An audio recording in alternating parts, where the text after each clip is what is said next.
어제 바울의 2차 전도여행에 대해서 대략적으로 사도행전 18장에 근거하여 말씀을 드렸습니다.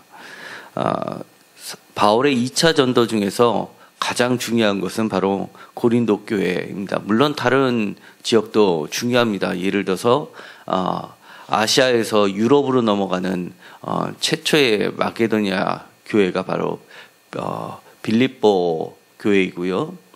그 다음에 아시아 끝에 있었던 에베소 교회도 물론 2차 전도여행에서 새롭게 시작된 교회입니다. 다 중요하지만 이 고린도 교회에서 바울은 특히 1년 반 동안 머물러 있으면서 가장 심려를 기울였던 것 같습니다. 그리고 3차 전도여행에서는 단연코 에베소 교회가 가장 중요하다고 할 수 있습니다. 왜냐하면 그곳에서 2년 동안 머무르면서 바울이 가장 공을 들였던 곳이었기 때문에 그렇습니다. 물론 다른 지역들도 중요하지만 상대적으로 바울이 많은 시간을 들여서 공을 들였었던 것으로 기준을 삼았을 때 그렇습니다. 그리고 바울이 특별히 이 고린도 교회에서 많은 애착을 가지고 있었던 것은 고린도 전서와 고린도 후서가 저희들 손에 남아 있고요. 그것을 보더라도 바울의 사랑과 애착이 얼마나 깊었는지를 알게 됩니다. 특히 오늘 읽었었던 본문을 이렇게 읽다 보면은요, 고린도 교회는 굉장히 영적으로 풍성했었던 교회가 분명합니다. 26절에 있는 찬송시도 있고요. 그 다음에 가르치는 말씀도 있고 방언도 있고 통역함도 있고 이렇게 다양한 은사들을 소유한 사람들이 한두 명이 아니라 굉장히 많았던 것 같습니다. 오늘날의 교회에서도요, 이런 자들이 많으면 이 교회는 굉장히 뜨거운 교회라고 할 수가 있습니다. 사실 이렇게까지 일반 성도들이 다양한 은사들을 갖고 있는 것은 아주 쉽지 않은 경우이고요. 그리고 우리들이 갖고 있는 오해 중에 하나가 마치 성령의 은사를 어떤 직급의 체계처럼 나누는 경우가 있습니다. 예를 들어서 성령을 먼저 받으면 그 표시로 방언을 하게 되고, 그 다음에 좀 더 신앙이 깊어지면 여러 단계가 있지만 통변을 하는 것도 하나의 더 높은 수준으로 보고 있는 것이 있는데요. 오늘날의 방언과 바울 시대에 있어서의 방언은 좀 차이가 있습니다. 그리고 또 사도행전에서 오순절 역사 속에서 나타난 성령의 모습도 우리가 생각하는 방언, 알지 못하는 방언이 아니라, 알아듣지 못하는 방언이 아니라 각 국가의 모국어로 얘기되는, 오늘날을 얘기하면 외국어가 될 수 있습니다. 분명하게 각 지역마다 알아듣는 사람이 있었고요. 그런 걸로 봐서는 우리들이 지금 하고 있는 방언하고는 많은 차이가 있습니다. 그런데 바울은요, 이 여러 가지 은사들 가운데서 하나의 원칙을 깊이 세우고 있었습니다. 무엇이냐면 이 순서를 정했다는 것이 아주 독특합니다. 지금으로 보면은 좀 이해하기 힘든 구조입니다. 예를 들어서요, 한 사람이 예언을 하고 있는데 또 다른 사람이 예언을 받게 되면 먼저 하던 사람은 멈추고 뒤에 새롭게 예언을 받은 사람이 하게끔 순서를 정해놨다는 겁니다. 그 다음에 방언을 하는 사람이 있으면 혼자서 하는 것이 아니라 반드시 두세 사람이 같이 방언으로 기도를 하고요. 그 다음에 그것도 무조건 하는 게 아니라 반드시 통역할 사람이 있어야지만 교회에서 하라는 겁니다.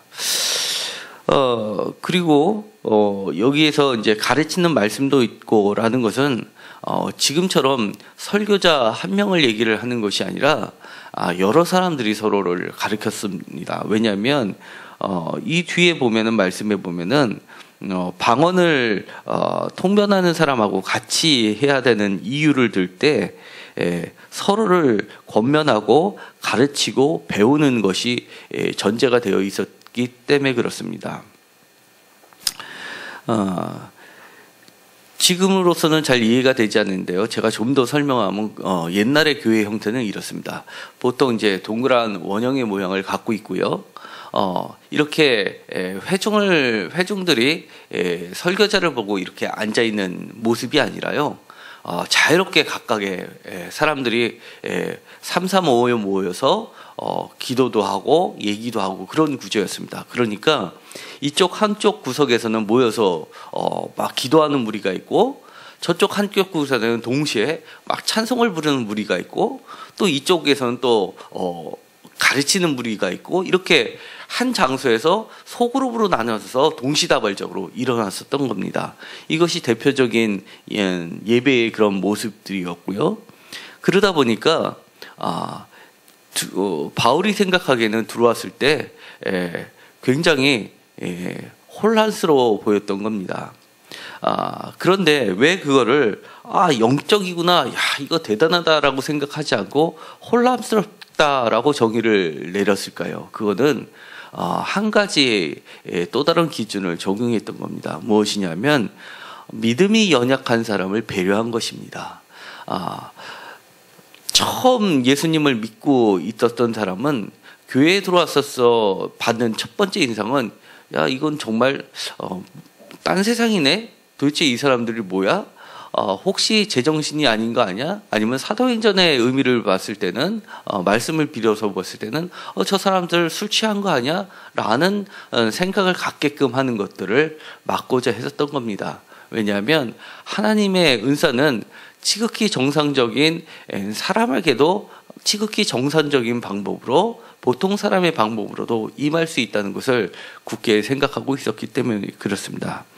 그리고 바울이 실제로 예수님을 만났었던 경험은 사도행전에서 봤을 때 어떤 은밀한 곳에서, 아니면 사람들이 모이는 데서 다 같이 기도하는 장면에서 주님을 만난 것이 아니라 일상적인 생활에서 그가 맡은 임무를 거행하는 중에서 발생을 했습니다.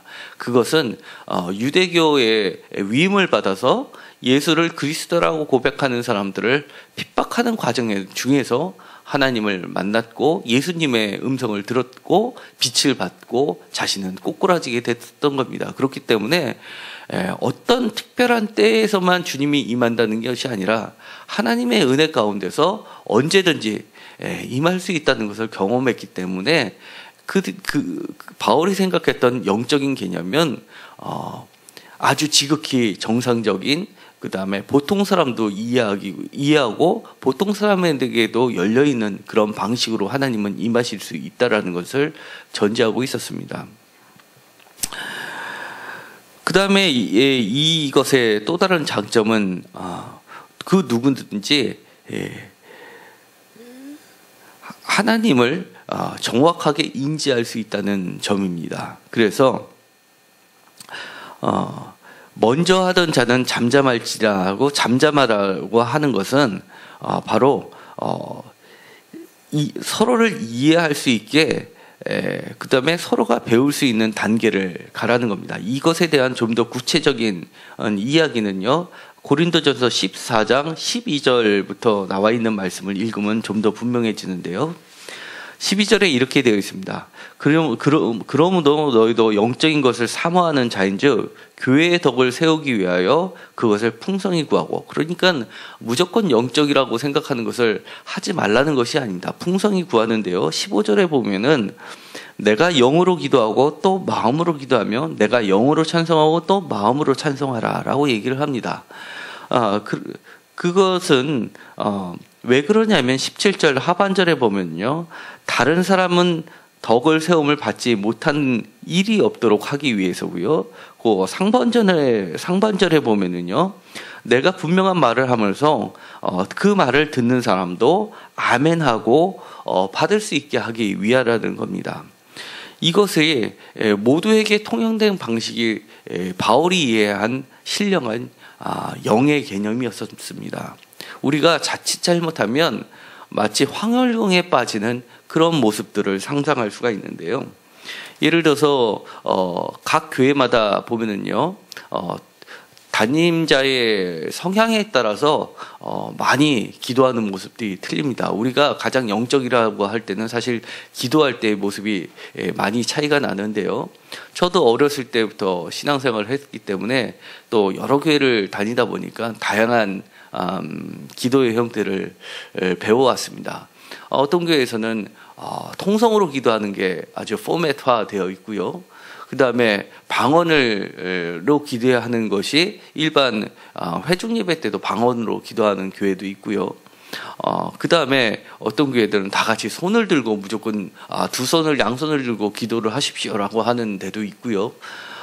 아주 다양했습니다. 그리고 어떤 교회는 말하는 것만 치중하지 말고 기도하고 나서 반드시 조용한 시간을 따로 갖고 주님께서 우리에게 하시는 말씀을 들으려고 해라 라고 해서 침묵 기도를 권장하는 교회들도 있습니다. 그런데 사실은 무엇이 옳다라고 말하기는 어렵지만은요. 왜냐하면 각각 그 권장하는 그 기도의 모습을 보면은요, 다 근거들이 성경에 있기 때문에 그렇습니다. 우리가 기도하는 모습은 대표적으로 어떻게 하나요? 두 손을 모으고 기도를 합니다. 가슴에 하든 아니면 무릎에 얹히든 그렇게 두 손을 모으는 게 기독교에서 기도하는 모습의 대표적인 형태입니다. 그것이 바로 영성입니다. 이것이 기도하는 모습이 영성이다라고 하면 좀 의아하게 생각하실 분이 계시는데요. 예를 들어서 제가 기도합시다라고 하고 갑자기 이렇게 위아래로 이렇게 긋고선 이렇게 기도를 했다고 합시다. 그러면 모든 사람이 다른 사람들이 느끼기에는 그게 저거 천주교네? 라고 얘기할 겁니다. 그 다음에 제가 만약에 기도합시다라고 하더 갑자기 두 손을 모으고 고개를 이렇게 합장하듯이 한다면 뻗은 사람들이 생각하기에 저거 불교네? 라고 생각할 겁니다. 그런데 제가 만약에 기도합시다 그러고서 이렇게 두 손을 모으고 기도를 하면 모든 사람들이 기독교구나 생각하고 같이 기도합시다라는 말씀을 못 들어서도 그래 기도가 시작됐나 보다 하고 다 같이 손을 모으고 기도할 겁니다. 이것이 서로가 약속된 하나의 영성이라는 겁니다. 영성이라는 것을 굉장히 복잡하게 생각할 수도 있지만요. 아주 심플하게 생각하면 우리가 서로 약속된 형식을 가지고 나서 마음을 합하는 과정이 바로 영성인 겁니다. 기도하는 모습 중에서 가장 오래된 기도의 모습은요. AD 한 3세기나 4세기 때 벽화에 나와 있는 그림이 카타콤이라고 그러는 지하 동굴에서 기도하던 모습이 벽화로 남아 있는데요. 그 모습들은 대부분이 다 두 손을 들고 눈을 뜨고 기도하는 장면입니다. 그러니까 기독교 초기의 모습은 지금처럼 저희가 눈을 감지 않고요, 눈을 뜨고 기도했었던 걸 알 수 있습니다. 그 다음에 4세기의 석관들을 보면요, 그러니까 관이죠, 관. 사람들을 장사 지내는 관을 보면 아주 부유한 사람들이 거기다 장식을 했는데 거기서 보더라도 예를 들어서 선한 목자 예수님께서 계시고 그다음에 선한 목자를 바라보면서 기도하는 모습이 있는데요. 거기서도 두 손을 들고 눈을 뜨고 기도하는 장면이 있습니다. 그렇지만 지금의 21세기에 와서 가장 보편화된 기도의 모습은 두 눈을 뜨고 손을 들고 하는 기도가 아니라 사실 손을 모으고 하는 기도의 모습입니다. 그렇다 그러면 여기서 말하는 고린도전서에서 얘기하는 다른 사람들과 마음을 합할 수 있는 영성의 모습은 일단은 기도를 두 눈을 감고 두 손을 모으고 하는 기도의 모습입니다. 그렇기 때문에 저도 그런 기준을 따라서 가능하면 교회에서 기도를 할 때는 그런 형태를 취하라고 얘기를 하고요. 그 다음에 무릎을 꿇고 기도하는 모습은 좋은 모습이긴 하지만 오래 지속할 수 없기 때문에 그거는 자율적으로 하실 수 있는 분만 하시고 하시기 어려운 분은 다리를 편한 자세로 해서 기도를 하는 것을 권면하고 있습니다. 그리고 또 한 가지는 가능하면 다른 사람의 기도가 방해되지 않게끔 조용히 하는 기도를 권면하고 있습니다. 그것은 하나의 교회가 많은 사람들이 공유할 수 있는 공간과 시간이 되기를 원하기 때문에 그런 겁니다. 그리고 각자 만약에 혼자서 기도할 때가 된다면은 그것은 바로 자유롭게 기도를 하셔도 됩니다. 예를 들어서 서서 기도를 해도 되고요. 아니면 황홀경에 빠지는 것처럼 구약 선지자들이 기도하는 것처럼 몸을 흔들면서 기도를 해도 되고요. 그다음에 다양하게 할 수 있습니다. 그렇지만 교회에서 기도할 때는 저는 약속된 형태로 취하는 것이 오히려 많은 덕을 세우는 데 도움이 될 것 같다는 생각을 갖고 있습니다. 그러니까 같이 마음을 모아주시는 것이 좋습니다. 왜냐하면 여기서 이 덕을 세운다는 말은요, 영어 NIV 성경 같은 데선 strengthen이라는 표현을 씁니다. 그러니까 교회의 힘을 키우는, 힘을 더하는 것으로 표현을 하고 있습니다. 우리가 생각하는 것처럼 virtue, 덕을 끼치다 그런 뜻이 아니라 교회의 힘을 키우는 것으로 표현하고 있습니다. 잠깐 그림을 한번 보도록 하겠습니다. 이 고린도 교회의 위치는 이게 이제 2차 전도 여행을 하는데요. 예루살렘에 위치 있고요. 그 다음에 안디옥 교회, 그 유명한 이방인 교회가 있는 안디옥 교회가 바로 이 시리아 지역에 있습니다. 이 안디옥 교회에서 최초로 이방 선교가 시작이 됐고요. 최초의 크리스천이라는 말도 이곳에서 생겨났습니다. 그래서 먼저 다소라는 지역으로 갔는데요. 다소는 바울의 고향이었죠. 그래서 다소로 갔다가 그 다음에 더베로 갑니다. 더베에서 중요한 사람을 만나죠. 바로 디모데를 나중에 만나게 됩니다. 그래서 디모데하고 같이 여행을 시작을 하게 되죠. 그 다음에 이고니온이라는 지역을 지나서 쭉 가서 바로 이쪽에 위쪽에 보면 이쪽에 이제 아시아 지역이고요. 이게 지금의 터키입니다. 여기가. 그래서 터키의 7교회가 다 여기에 몰려 있고요. 그 다음에 그 유명한 에베소 교회는 바로 이 밑에 있고요. 그 위쪽에 가면 드로아라는 데를 거치는데 이 드로아가 바로 여기서 아시아와 이쪽으로 넘어가면 이쪽이 다 유럽이 되는데요. 유럽의 관문이 됩니다. 그래서 네아폴을 이어서 최초의 유럽의 교회가 빌립보가 이쪽에 있게 됩니다. 그래서 빌립보 교회에서 다시금 내려와서 데살로니가 교회를 거치고요. 우리가 데살로니가 전후서는 잘 아실 겁니다. 데살로니가 교회를 거쳐서 베레아를 거쳐서 아테네가 되는 거죠. 그래서 이쪽에 보면 이 위가 마케도니아라고 하는 지역이 여기가 있습니다. 그러니까 알렉산더 대왕이 이쪽을 점령을 했었던 거죠. 그리고 이제 그리스로 와서 아테네가 있고요. 그 다음에 바로 고린도가 바로 옆에 있는 겁니다. 그리고 여기서 다시금 배를 타고 에베소로 왔다가 에베소에서 다시 배를 타고 이렇게 구브로를 지나서 옆을 지나서 이렇게 예루살렘과 돌아오는 지역이 바로 2차 전도 여행이 된 겁니다. 그래서 이 고린도는 바로 이 아테네 옆에 있는 이쪽이고요. 바로 이쪽으로 가면 이쪽에 로마가 이쪽에 왼쪽에 있는 게 됩니다. 그리고 최초에 기도하는 모습들을 보면은요, 이게 이제 석관인데요. 석관에 보면 석관에 보면 이게 선한 목자의 모습은 주로 예수님을 나타내는데 예수님의 모습은 이게 4세기 때 석관입니다. 근데 그 옆에 보면 여인의 모습이 있는데 이 여인도 두 손을 하고 두 눈을 뜨고 그렇게 기도하는 것이 옛날의 원래의 모습이었습니다. 그래서 지금 이 얘기를 듣고 나서 옛날 모습대로 만약에 지금 이렇게 나는 기도한다 그런 것을 저는 원치 않습니다. 왜냐하면 아까도 말씀드렸던 것처럼 이런 자세는 집에서 혼자 하나님께 드릴 때 하시는 모습이고요. 가능하면 교회에서는 지금은 약속된 영성의 방법을 취하시면 됩니다. 이것은 아마 바울이 다른 교회를 향해서도 비슷한 원칙들을 적용했을 것으로 보입니다. 그래서 저희들도 오늘 어차피 직접적으로는 관련이 없다 하지만 앞으로 계속해서 신앙생활을 할 때는 이러한 원칙들을 살펴서 새로 전혀 기독교에 모르는 사람이 초신자가 세임교회에 오게 됐을 때는 그들을 배려하는 영성이 우리에게 필요할 줄 압니다. 그래서 말씀을 드렸습니다. 기도하고 마치기로 하겠습니다. 하나님, 저희들 스스로가 나의 영성의 수준은 2단계다 아니면 저단계다 선을 긋지 않게 하여 주시옵시고, 다른 사람들을 배려하고 또 마음으로 기도하고 영으로 기도하는 것이 참 영성의 깊은 단계임을 깨닫게 하여 주옵소서. 하나님은 우리가 기도할 줄 모른다고 주저하는 걸 원치 않습니다. 우리가 부모님께 또는 부부간에 또는 친구에게 얘기하는 것처럼 그렇게 보통의 말로 기도하는 것도 하나님께서 다 들어주신다는 것을 다시 한번 깨닫게 됩니다.